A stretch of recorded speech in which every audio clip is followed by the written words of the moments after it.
The food created a doorway to a whole nother relationship and being able to understand what that family's needs were and really help them move into more of a stable spot. Absolutely. And it's that conversation. Often it comes up how people need somebody. Yeah. And they just need someone to care. Uplifted our mission and vision of what we want for Tampa Bay. And a lot of that is change that filters into those partners. Yeah. Stick a fork in it is about many things, but it's also about sticking a fork in what we do here at Feeding Tampa Bay. Some of the most popular shows that we have is understanding our work, but most importantly, the people that are behind it. So I love this human being. As you have seen, this is a family, but she is a rock star Wonder Woman.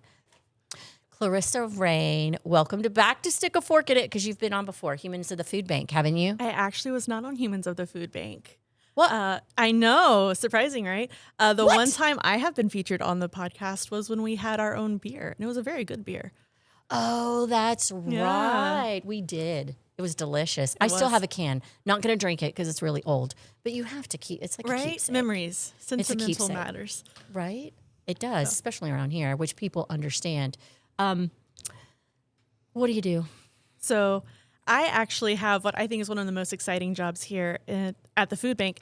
The team that I support and the work that I do myself is actually supporting all of our different partners in the community that help to get the food out. So we have over 400 different partners that are kind of your traditional partners when you think of a food bank. So your soup kitchens, your food pantries, et cetera, from a variety of different backgrounds and social services and churches. And so part of my team and our work supports them in the community. And the other part of our team supports our schools and some of our other, child-focused partners in the area too, to make sure that there is food throughout all 10 counties that we serve. And healthy food. And healthy food, yes. So we've got a variety of different food that we send out. So there's dry, there's, those pantry staples you think of, your mac and cheese and your mashed potatoes and your canned green beans. But there's also frozen meat. And what's been really cool is the growth in perishables and in produce we've had over the past few years. This year, our dairy alone has just absolutely blown me away how much dairy we've been able to move into the community. That's the partnerships, right? Yeah. So briefly talk about how that food comes in. So we're a food recycler. Mm-hmm. We also have these amazing partnerships. Give us a brief on how this incredibly large food bank and community center gets all this food. So we're collecting food in excess wherever it's in the system, right? So whether it's the grocery store, the manufacturer, distributor, et cetera, and a lot of the food actually comes from the community that it, or stays in the community that it comes from, right? And so we have relationships with, a lot of the major grocery chains, et cetera. And so the food is we partner with that store and agency in that community to be able to pick up the food and then safely distribute it. But I mean, we have farm loads that are coming in. We have, manufacturer loads coming in, et cetera. We have over 50 trucks that are on the road every single day. And some of them are bringing food in, which is important. But my part of that is the number of trucks that are moving food out. Right. Yes. And so, I am so grateful every day that I am not our director of logistics, right? Yes. Because right? The traffic and the this and the that. And, are we going to make it on time? Is the truck got, too much weight on it, et cetera? But we're sending multiple trucks out every day, multiple times a day on a truck to get, all of this fresh food out to our community, wherever they're at within the 10 counties. So we talk about the partners. You talk about they come from all walks of life. They're in your community. You don't have to come all the way to Causeway Center to have access to wonderful food or experience a grocery store experience. So since I've started, how long have you been with Feeding Tampa Bay? So I'm actually celebrating 11 years next week. Congratulations. Yeah, it's been a wild ride. Happy anniversary. Thank you. Yes, and you've grown exponentially. Where was your role when you started? So I started as our programs associate. And this was a time when, we knew we wanted to do something around child hunger. We weren't really sure kind of what that looked like. We were still doing backpacks, right? Yeah. And then, we'd partnered with USF. We found backpacks maybe weren't the best way to be serving children because, families wanted a healthy food. They wanted to be able to choose. And so then, we started our school pantry program, and that's grown to over 85 partners Right. in 6 of our counties. And so that's a lot of my background. And since then, I'm also have the honor of supporting our agency partners along with some of our retail partners through our agency work. It's a lot of personalities to manage. But what a And fun communities. time. So many fun stories you hear, it's good. So much positive because we're kind of stepping in, helping a household, but also helping a school or a nonprofit do what they do, correct? Yeah, food's such an important part of all of our worlds. And, I'm sure you've talked about this before on the podcast, but, folks will come in and they'll have, I need help. And what does that mean? And they'll come in for food, right? And, we've had a variety of partners who, food is a part of what they do, but it wasn't really what they did. But the food created a doorway to a whole nother relationship and being able to understand what that family's needs were and really help them move into more of a stable spot. Absolutely. And it's that conversation. Often it comes up how people need somebody. Yeah. And they just need someone to care. Our teams are able to plug in and, the details of what a pantry, even a school pantry, but also just a neighborhood, we call agencies. Agency partners, yes. Agency partners, but those are our partners out in the community that distribute food in their own neighborhoods. We've begun to elevate that. 2 years ago, we came into the Causeway Center. We changed. We uplifted our mission and vision of what we want for Tampa Bay. And a lot of that is change that filters into those partners. Yeah. So for you to be a partner, what is it that we want them to do to represent Feeding Tampa Bay? Yeah, so for those who are unfamiliar and watching, right, we build people-focused solutions. That's what we do at Feeding Tampa Bay, and that's part of what we're asking our partners to lean in with us. And that means making sure that the neighbor is at the center of everything we do, and therefore at the center of what our partners are doing too. So that means we want to make sure when a neighbor comes in, realistically, no one wants to have to be in a food line, right? We all want that public shopping experience. So realistically, when a neighbor's coming in, we want to give them the best experience possible. And so what we're leaning into asking our agency partners and any new partners that we may onboard is really making sure that the experience of accessing food is as dignified as possible. And so, and a lot of that seems like silly things, like making sure food is accessible weekly, right? All of us go grocery shopping weekly. My family more than once a week, right? Yes. And so how do we create consistency and normalcy for a family in a time that just everything feels like they're out of control? Right. And part of that's also leaning into choice, right? Allowing neighbors to come in and choose the food that works for them, that they know how to use, that they want to use. We've gotten a lot of feedback from the community that, this product or whatever is great, but what I really want are raw ingredients because I want to make family recipes, right? But this ingredient you gave me is it's cool, but I won't use it. And so how do we allow families that opportunity to choose and create their family recipes? And a lot of that happens at the agency. So weekly choice. We're also talking about produce and healthy food, right? We all want to eat healthy. That food's the most expensive and the hardest to access for a lot of our neighbors. So do our partners have refrigeration? Our team has spent a lot of time over the past year investing in our partners and years prior to making sure they have refrigeration. We've leased a couple of refrigerated trucks to partners as well to help them be able to collect more food in partnership with us. There's a lot of things that we're leaning into to just really make it the best experience possible. Right. And I know I mentioned earlier as well, food brings people in, right? Right. And so I think the secondary thing that we're leaning into with our network is, all right, so now that they're here, you've got them food, now what, right? How can we help them beyond this moment to help them get to wherever they want to go in life? So to be an agency partner, we provide the refrigeration, we help with shelving. Of course, we make sure the food is there. There's rules and boundaries that are really being respectful and being good stewards of that food, like not having things on the floor and, like you said, choice, all of these things. If someone wanted to be an agency of ours, what does it take? Is there a fee to it? Is there an expectation? There's Tell more me about expectations than there are fees, to be truthful. Oh, right? I know, but we want to make sure we're clear.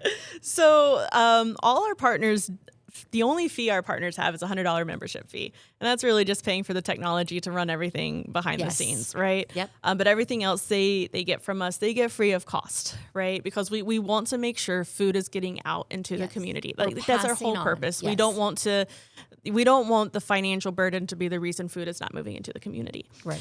So I would say that it's a negligible fee, really, at the end of the day. It's a token fee for our partnership. The expectations, though, are, we just talked about, we want choice, we want weekly, we want produce, right? But there's a considerable amount of like compliance work my team also does to make sure that, food is being treated with donor intent. It's going where it's supposed to, et cetera. And so it's the least fun part of our job sometimes. Right. But I do think it is important that, we're treating the food as it should be, and it is going into its intended location. And you have an entire team based on county, based on population that build the relationships with these organizations and make sure that they are clearly understood what our pathway is, what we see the future bring, and really investing in that relationship to get people on board, because really it's all about dignity and normalcy for those people that are coming into our care.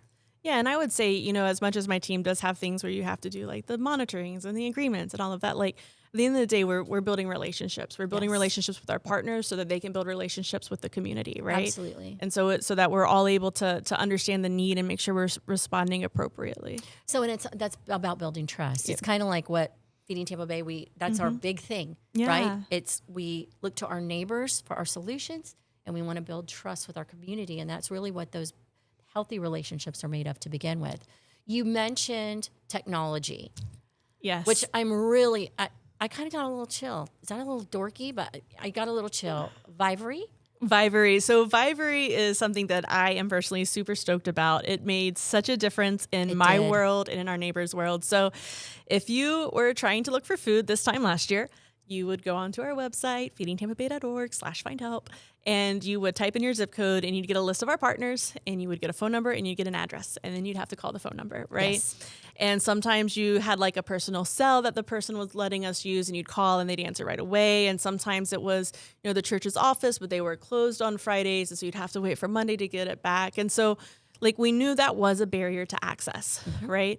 And so we launched Vivery in January, and Vivery allows our agency partners to go in and say, I am open this day at this time, but by the way, tomorrow is this holiday and we're going to be closed. And here's a picture of our front door. Come in through this door. I know the other door has the light, but like this one's the one that's like actually going to get you there. Very personalized, especially for that neighbor. Yeah, and it makes it so easy.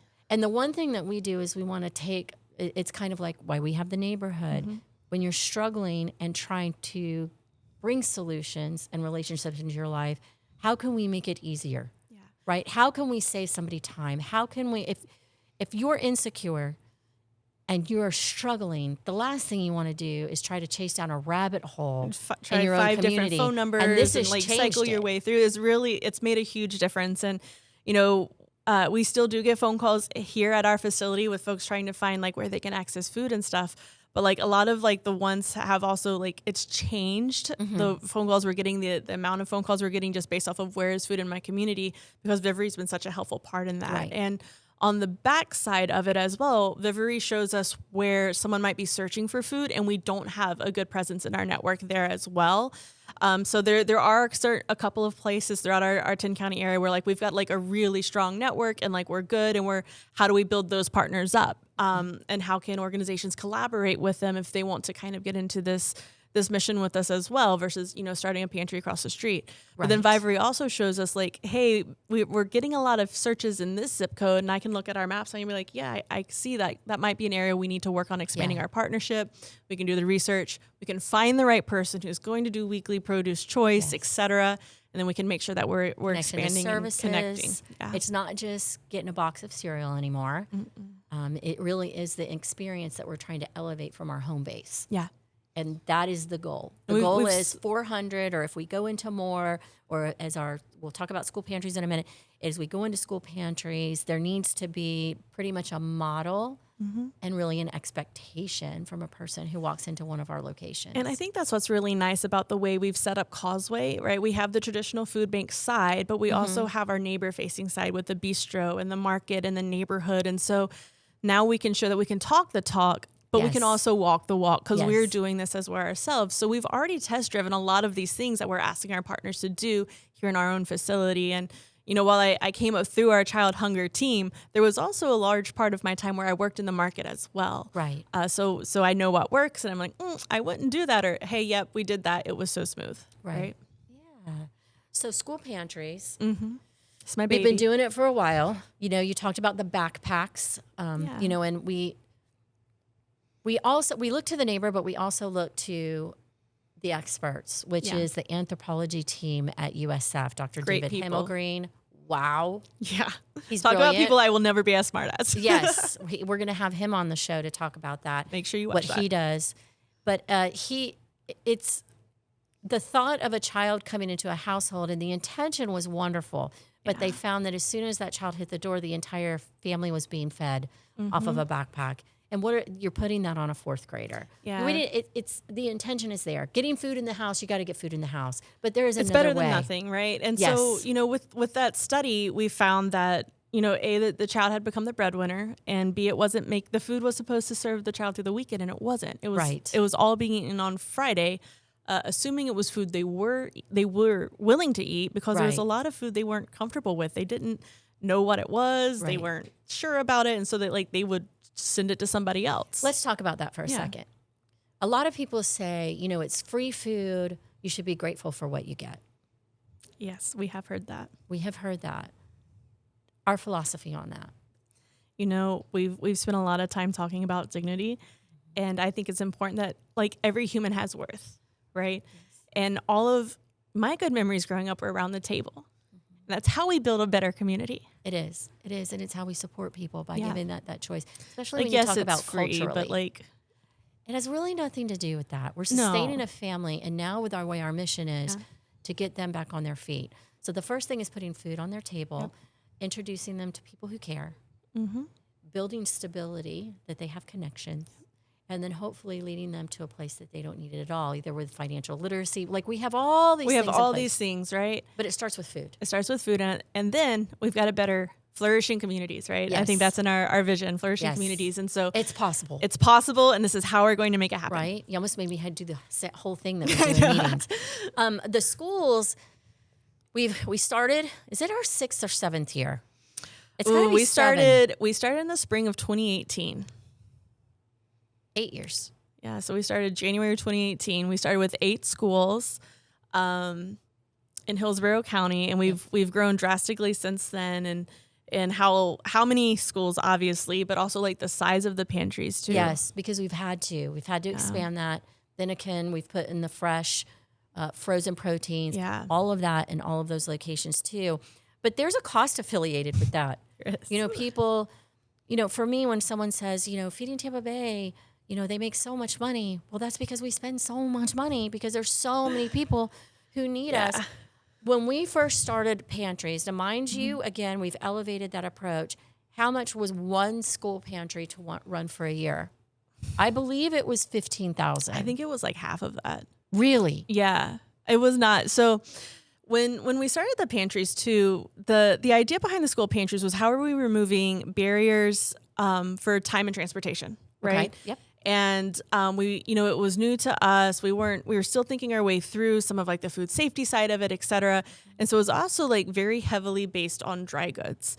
But it's been a pretty consistent trend in our industry. And even if you go to the grocery store, that outer part of the grocery store, outer ring. it's expanding, it's more expensive, and we get a lot more of that donated in too. And so part of the increase in cost of our school pantries has been because our original school pantries had like a household fridge and freezer, like one unit. Right. Not in like, that was it. Not what we have And today. now when we're launching a school pantry, we're buying 2 or 3 double door refrigerators and freezers. Or we have a Whirlpool. Or we have a can give them Whirlpool. the Whirlpool Whirlpool Foundation. has a really great program that Yes. supports both our schools and our agencies to get free refrigeration as well. But part of the switch has been, how do we build capacity for our partners?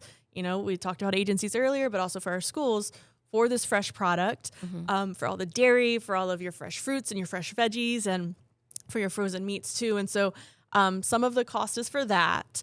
Some of the cost is because we do have 50 trucks on the road that I have to somehow put gas in. Right. Khalil has to put gas in. And I think do about not. that for a minute. Yeah. If you go to fill up your car, which I literally have heart palpitations every time I do it, fill up a semi.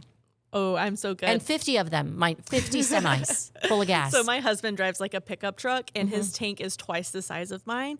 And so like when he fills up the full tank, it's like twice the amount of my gas bill. And like I know it lasts twice as long, but it still gives me heart It's like a palpitations cringe. every time. It's a You're like, you cringe. spend how Yep. much on gas? Yeah. So that's part of it.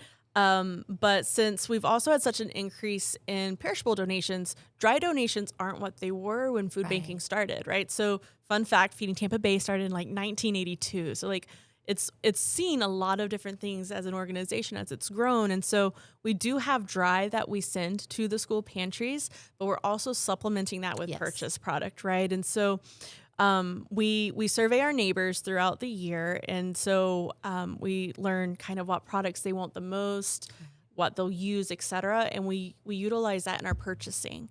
And so the schools were able to purchase in bulk. I'll purchase a tractor trailer worth of food, and it'll be your pastas and your potatoes and your canned fruits and things like that. And that's also going to the schools to make sure that, again, families have a shopping experience with variety and a well-rounded meal at the end of the day that they can sit around that table and chat about how their day went. Right. And when we purchase food, and again, we purchase food. We Yes, didn't we do. used to have to. I think it was pre-COVID. But once COVID happened, purchasing, we sit in those meetings and we're looking over our budgets and all of that. It just keeps growing and growing and growing because we are forced for that shelf stable that used to be the free thing in the beginning. Now, the need is so great and we have to purchase those things. Yeah. But we do purchase in bulk. We purchase in and bulk. we have partners that meet us halfway. Oh, our and, procurement director has some really phenomenal Yes. partners that get us the best deals. But I think one of the other really exciting things to know about our purchasing too is so we do have the lists of like what people want and what people don't want, and we have the list of what's available. And like there's this magic thing we do. We follow her guidelines, right? Those are your healthy eating research. And so it has the food you should eat often, the food you should eat sometimes, and the food you should eat seldom. And we will accept any type of food and donate it, right? Because like all of those food have a place in all of our diets, right? But if I am purchasing food, I'm only going to buy the always or the sometimes food, right? I'm not going to buy the seldom food. Right. So that way, like there's another way we can help the community get healthier, right? Right. But Plus, they still have their own it's choices. more expensive. Yeah. It's so much more expensive. So we're providing the more expensive, not the cheap calorie fillers. We're They're just they're likely you can go and you can, buy your bag of chips or something like that. And Right. if we've got them in, we're going to send them out. Right. Like I said, it's an we're important not part of any buying them. diet, but I'm not going to use, my budget money on it. So going back to if somebody was interested in sponsoring and opening more pantries, how much is it to sponsor a pantry annually? It's about $55,000 a year to make sure that the pantry has all the refrigeration, all the food, all the transportation, and all of that. But it also includes like our team is really hands-on with our school pantry partners too. We know that this is a huge lift for a lot of them. So what do? They do education. What do? We do food. And so how can we merge the two together and support someone where this is something else that they get to do as a part of their job, but maybe not their core responsibilities. And so we're offering training, we're doing food safety, we have conferences, throughout the year too, just to make sure they're comfortable, they feel confident, and they have the resources and tools and all the things they need for the program to thrive. Absolutely. So wrapping up with the school pantry, it started. We've grown it to over 80. Yeah. For me, the largest impact, yes, we feed tons and tons of families, but because kids have food on their table, because families are interacting with people that work at the school, because there's relief, the relationships are growing. Yeah.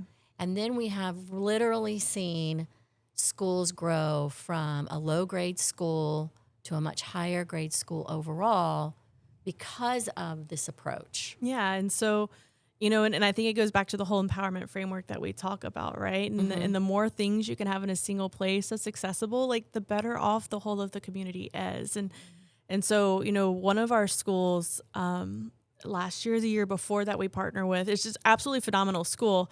So we're there with the school pantry. They have a community liaison who has a clothing closet and other partners and stuff that comes in.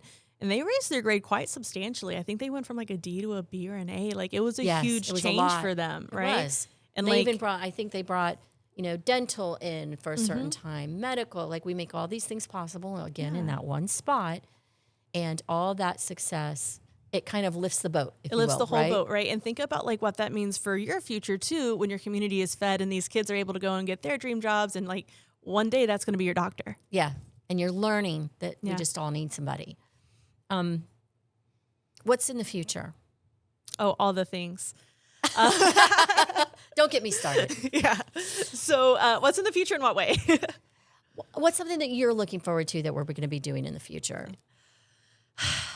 There's a lot of, I think, really cool things coming down the line. It's a little hard to pick just one. I know one of our next approaches, so we know every community is different, right? And so it's really important that whatever we do in each community matches that community. And so we've got some work coming up. I know when you think Tampa, you think city, but within our 10 counties, there's actually a whole lot of rural pockets. There is. And so we've got a project coming up where we're going to really be working on how do we best support folks who are not in downtown. Like we already serve all 10 counties, right? But like what might be a little bit different in a rural community for access than what's in some of the other areas that we have that are more populated and have, different transportation and resources. So that's coming up. We're building out, it's a new fiscal year for us, right? And so all of our plans are starting back up. Yep. And so we've built out kind of also our education plan. Like how can we be good partners for our partners and learning along with us, right? It's been a journey for me for 11 years and the theories and the philosophies Feeding Tampa Bay has. And so how are we sharing that out with our community? So I'm real excited on like what our webinars are going to be for the next year. We've already got our conference tentatively set in January. I will be asking you for a couple of things. I'm here for you, girl. And so I'm just really excited about kind of all of the little things we're doing to help make sure that, wherever you go in our network, you've got a good experience, whether it's urban or rural, whether it's here or with one of our partners, because we've tried it and we've seen what works, we've seen what doesn't, and we fix it. Well, and then we always go back to the neighbor. And that's everything we do is centered around our neighbor. And how can we make sure they get what they need in the best way possible? Clarissa, thank you for taking the time. If you guys were to see her calendar, she is one of the busiest ladies under this roof, but she gets over 2 million meals out into the community every week. So she and her amazing team. That's a team effort. It is. It's a team It's effort. such a team effort. It takes all of us to do it, but a lot of kudos to you, my friend. Thank you for stopping by. Anytime. Did I not tell you that you were going to love Clarissa? But what is really important is that you learned how we get food out in the community, what the expectation is, where we're going, and where we're dreaming of going in the year to come. Thanks again, and make sure you subscribe.